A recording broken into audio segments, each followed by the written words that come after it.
Walled Lake, Michigan, an area I haven't really dabbled in too much, even though it's smack dab in the middle of everything. The question is this a secret paradise? Should you live here? Should you not? Let's talk about it. Walled Lake, Michigan, for those of you that don't know, is located in Oakland County and is 2.39 square miles in size with a population of around 7,300 people. A chunk of the lake is located north in Walled Lake, whereas a larger southern chunk of the lake is actually located in Novi. Some people think this is just a lake in Metro Detroit and not a place to live, while others know of its existence and pass through it from time to time. What they don't realize is Walled Lake, Michigan is oozing with history. Being settled before 1824, Native Americans had an Indian village located in the western parts of the lake where legends say that there are Indian burial grounds. As years went on, more settlers emerged, building the first store, the first school, and the first church in the mid to late 1830s.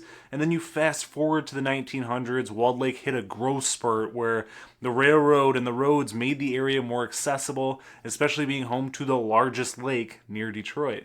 This area became the getaway for all things recreation, and that's when cottages and permanent housing started popping up all over the shores of Walled Lake.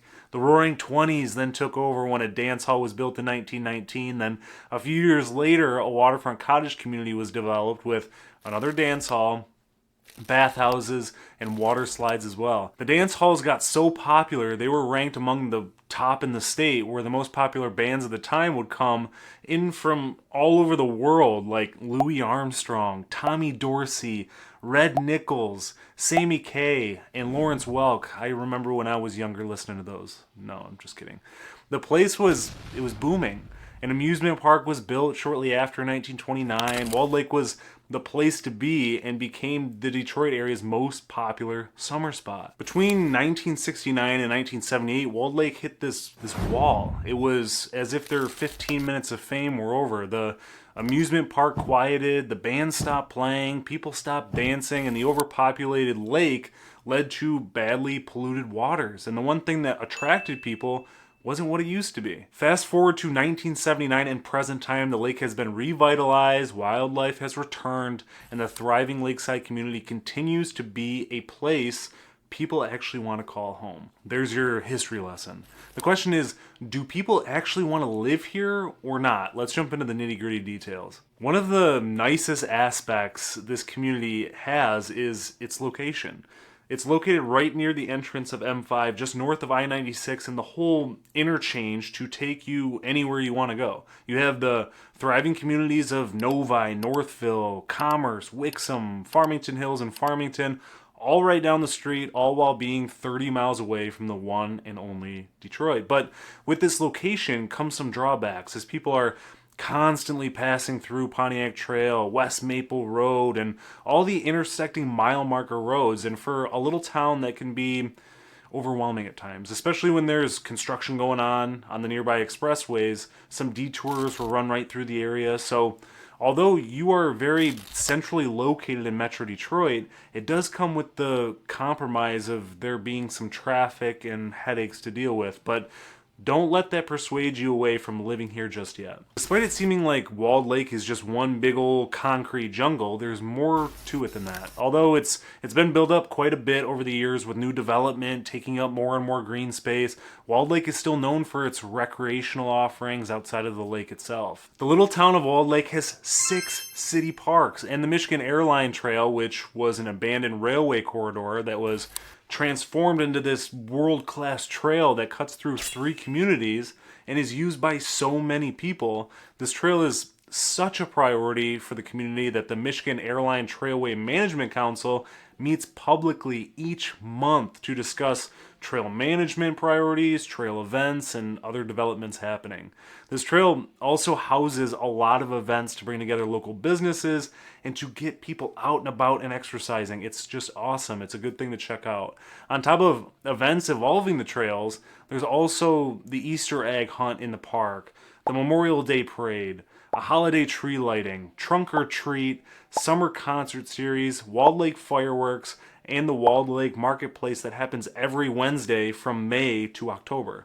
This is a town that has done a great job of trying to keep a community-based atmosphere, from the parks and recreation to the list of events. Since the area was settled, the community was created around that lake, and I would say that holds some truth today as well, still being a very desirable lake to live on.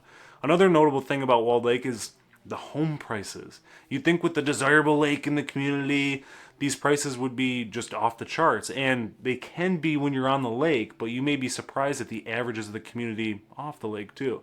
Taking a look at this chart provided by the MLS, we have the whole MLS in blue and Walled Lake in green, and it shows the average sale price over the last 3 years, and Walled Lake comes in at just over $257,000, whereas the MLS as a whole comes in at over $308,000. So by today's standard, this is below average. The hardship is this little community doesn't have a lot popping up for sale, and if it does, it's taken off the shelf before you even have a chance to think about it, especially since the area's days on market for a listed home comes in 13 days less than the average.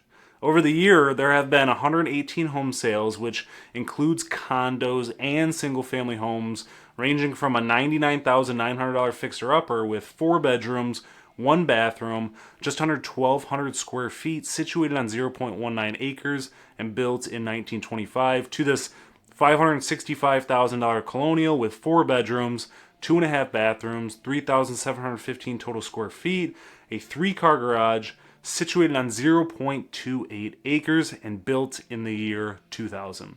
If we take a look at something more in the average price point, we have a $245,000 3-bedroom, 1-bathroom ranch with 1,024 finished square feet on a slab with a 2-car garage, situated on 0.31 acres and built in 1956. A lot of the homes sold mirror this 1950s style ranch on over a 1/4 acre with a 2-car garage for $245,000 to $300,000, depending on what was done in it, of course.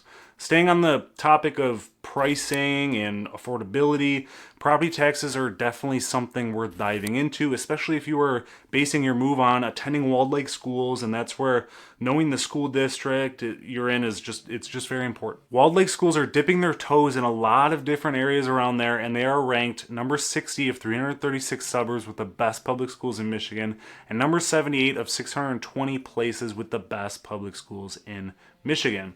Walled Lake schools are in Commerce Township, the village of Wolverine Lake just north of Walled Lake, West Bloomfield Township, White Lake Township, Farmington Hills, Novi, Orchard Lake, the city of Walled Lake, of course, and Wixom as well, which is just west of Walled Lake. They may sound like a confusing mess disaster, but Walled Lake Schools has over 12,000 students from all the different communities that I rattled off, and I'll be sure to link some more school info to expand on the school some more in the description. But just know, if you're living in the city of Walled Lake, in a tax sense, it just covers the Walled Lake schools, which comes out to be 40.3838 mils, which is the rate to calculate property taxes. If we take that rate and multiply by 50% of the average sale price, let's say that price is $250,000 based on what I talked about earlier, we take $125,000, 50% of that, multiply it by 40.3838, and divide it by 1,000 to get an annual property tax estimate of $5,047.97. Walled Lake receives an A- grade overall from niche.com, with weather being a C+ and the commute being a C+, which brought the grade down to that A-. The weather is typically rated a C+ in Michigan because we do have the seasons, we do get the snow, we get all that stuff. In terms of a commute, I think this could be argued and negotiated to death because on one hand, it's close to M5 and you aren't on it long before being able to hit that interchange and go in all directions. But similar to Commerce, going north to M59 will take some time too. So for anyone who has lived or just knows of Walled Lake, I am curious what your thoughts are on the commute time. Drop your thoughts in the comments below. If you're thinking about moving to Michigan in one day or a million, feel free to reach out anytime. I also have a link to the Living in Michigan newsletter to give you insight on all things Michigan, so be sure to subscribe so you never miss out. Thanks for watching. Till next time.